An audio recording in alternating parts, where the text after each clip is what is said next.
Assalamualaikum warahmatullahi wabarakatuh.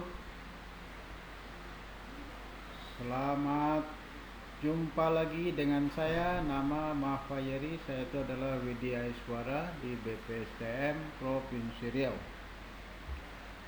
Saya akan memberikan sebuah contoh dalam membuat isu dan kegiatan. Saya mengambil contoh di rumah sakit. Misalnya seseorang ada bekerja di rumah sakit X,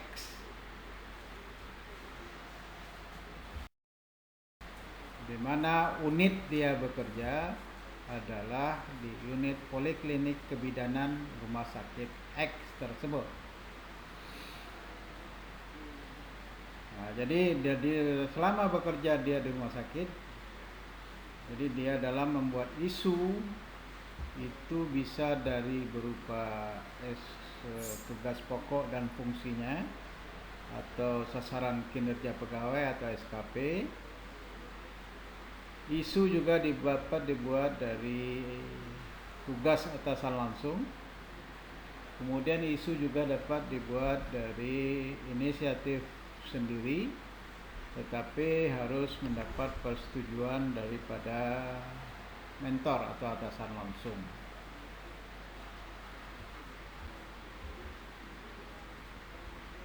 Dari beberapa isu yang diangkat, yang dibuat, kita pilih satu isu yang akan kita selesaikan. Isu yang dipilih di sini adalah belum optimalnya sosialisasi konseling KB pasca persalinan di Poliklinik Kebidanan Rumah Sakit X. Jadi seseorang yang bekerja di Poliklinik Kebidanan mengangkat sebuah isu, yaitu sosialisasi konseling KB pasca persalinan. Tentu isu yang diangkat ini tentu ada masalah-masalah.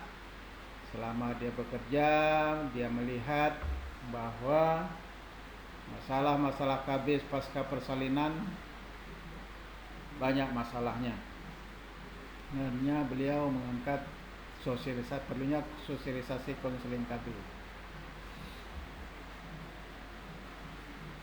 Kemudian untuk melihat apakah isu yang diangkat itu bisa digunakan, bisa dilaksanakan, makanya kita harus lihat dulu kriteria isunya itu.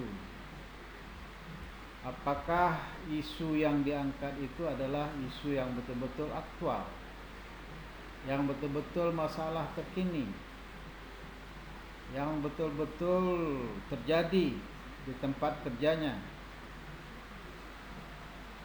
Ini kriteria isu yang diangkat itu adalah aktual.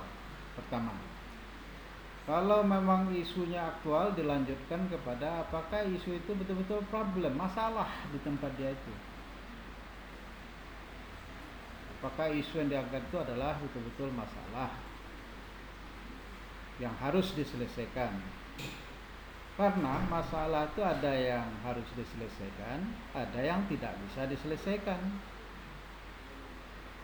Nah, kemudian baru kita lihat kriterianya sesuai tidak, kira-kira apakah bisa kita selesaikan. Kalau tidak bisa diselesaikan, jangan diangkat, karena bukan wewenang kita. Yang kita angkat itu adalah apabila bisa yang kita selesaikan. Terus yang ketiga adalah apakah isu yang kita angkat itu adalah kekelayakan, itu menyangkut hajat hidup orang banyak. Apakah menyangkut hajat hidup orang banyak? Kalau menyangkut hajat hidup orang banyak, boleh dilaksanakan. Kemudian yang keempat, apakah isu yang diangkat itu layak? Layak itu artinya masuk akal, logis, layak, masuk akal. Nah, dari 4 kriteria isu ini, kalau sesuai, baru bisa isu diangkat.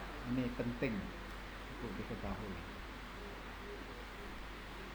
Setelah ini baru kita buat gagasan pemecahan isu adalah terwujudnya sosialisasi konseling KB pasca persalinan di Poliklinik Kebidanan Rumah Sakit X baru bisa kita angkat. Kemudian kita cari kegiatan-kegiatannya untuk menyelesaikan isu ini, untuk menyelesaikan gagasan pemecahan isu ini.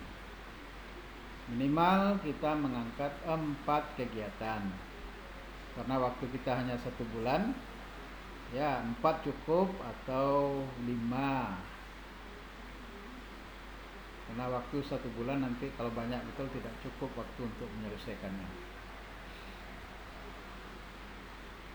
Nah, kegiatan yang diangkat yang pertama itu adalah untuk menyelesaikan isu kita mempelajari dan memahami konseling KB pasca persalinan. Mempelajari dan kita pahami terlebih dulu konseling pasca. Kita cari bahan-bahan SOP yang ada di rumah sakit, teori-teori yang mendukung, bagaimana pelaksanaannya, ini harus kita pelajari dulu. Setelah ini kita pelajari, tentu kita membuat poster dan video agar setelah pasca persalinan itu bagaimana sosialisasinya nanti kepada ini, agar para pasien mengerti. Kemudian adalah melakukan konseling pasca salin kepada pasien.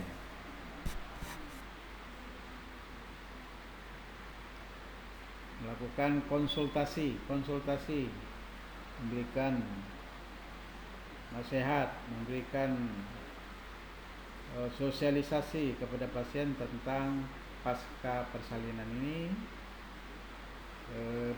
kepada pasien kita.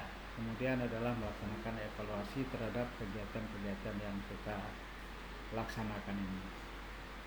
Nah, kegiatan yang kita usulkan ini diajukan kepada pimpinan untuk disetujui, untuk diawasi pelaksanaannya. Nah, inilah kira-kira